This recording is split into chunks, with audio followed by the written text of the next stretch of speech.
હા ભાઈ, તમારા છોકરાને અત્યારે કેવી રીતે કૂતરાએ સૂથીને મારી નાખેલ છે?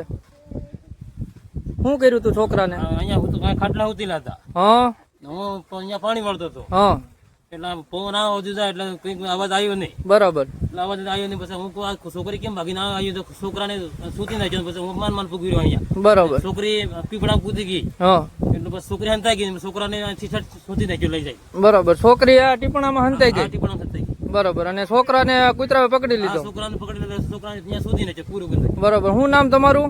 બારિયા મગનભાઈ સિમનભાઈ. બારિયા મગનભાઈ સિમનભાઈ. હા, બરાબર. છોકરાનું શું નામ હતું? છોકરાનું રોમિત. રોમિત. બરાબર. ઉંમર કેટલી હતી એની? 7 વર્ષ. 7 વર્ષની. અને આ ક્યાંની સીમ લાગે? ખાન ખીચડિયાની કે તોરીની? તોરીની. તોરીની. બરાબર. તમારા શેઠનું નામ શું છે? પ્રફુલભાઈ. પ્રફુલભાઈ. બરાબર.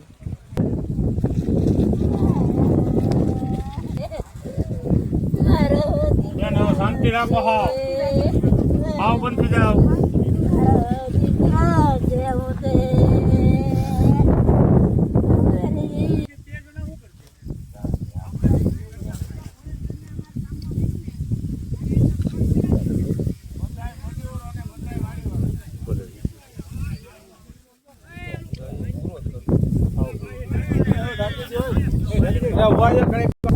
શું નામ તમારું?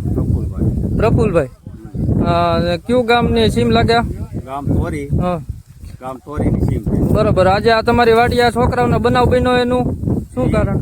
એ 4 કૂતરા આવ્યા હતા. બરાબર. હું ઘેરેથી આવ્યો ને તઈ હમ. અહીંયા આવ્યો હતા કૂતરા સૂતા હતા. હા.